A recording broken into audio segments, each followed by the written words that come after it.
ಸಂಬಂಧ ಕುದುರಬೇಕಾ? ಸಂಬಂಧ ಯಾವ ರೀತಿ ಕುದುರುತ್ತೆ? ಒಬ್ರಿಗೊಬ್ಬರಿಗೆ ಅವ್ರ ಬೌಂಡ್ರಿ, ಬೇರೆಯವ್ರದ್ದು ಒಂದು ಬೌಂಡ್ರಿ ಹಾಕ್ಕೊಂಡಿರ್ತಾರೆ, ಒಂದು ಲಿಮಿಟ್ ಇರುತ್ತೆ. Your boundary, their boundary. ಅದನ್ನು ಬಾಯಲ್ಲಿ ಹೇಳಲ್ಲ, ಒಂದು ಸ್ಪೇಸ್ ಕೊಡ್ತಾರೆ, ಟೈಮ್ ಕೊಡ್ತಾರೆ, ಅದನ್ನು ಆನರ್ ಮಾಡ್ತಾರೆ, ರೆಸ್ಪೆಕ್ಟ್ ಮಾಡ್ತಾರೆ. ಆಗ ಗ್ರೋತ್ ಅನ್ನೋದು ಇಬ್ಬರಲ್ಲೂ ಆಗುತ್ತೆ. ಒಬ್ಬರು ಬೆಳೆಯೋದಲ್ಲ, ಇಬ್ಬರಲ್ಲೂ ಕೂಡ ಒಬ್ರಿಗೊಬ್ರು ಇನ್ಸ್ಪೈರ್ ಮಾಡ್ತಾರೆ. ಇಲ್ಲಿ ಎಮೋಷನಲಿ ಹೌದು,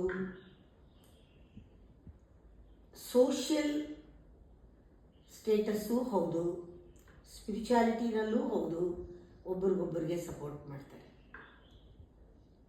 ಇಲ್ಲಿ ಬೇಕಿರೋದು ಕನ್ಸಿಸ್ಟೆನ್ಸಿ. ಎಷ್ಟು ಇಂಟೆನ್ಸಿಟಿ ಅಲ್ಲ, ಇಂಟೆನ್ಸಿಟಿ ಆಗ್ತಾ ಹೋಗುತ್ತೆ.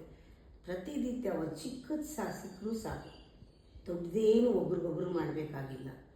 ಸಹಿಸ್ಕೊಳ್ಳೋಕ್ಕೆ, ಅಡ್ಜಸ್ಟ್ ಮಾಡ್ಕೊಳ್ಳೋಕ್ಕೆ ಚಿಕ್ಕ ವಿಚಾರ, ಒಳ್ಳೆ ಗೆಸ್ಚರು, ಸಹನೆ, ಥ್ಯಾಂಕ್ ಯು, ಇದೆಲ್ಲ ಇದ್ದಾಗ ಯಾಕೆ ಬೆಳೆಯಲ್ಲ ರಿಲೇಷನ್ಶಿಪ್ಪು?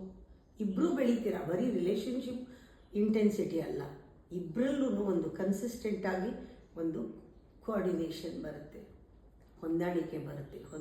ಹೊಂದ್ಕೊಂಡು ಹೋಗೋದಲ್ಲ, ಹೊಂದಾಣಿಕೆ is the result. That harmony brings balance and unity. ಅದು ಸಂಬಂಧ.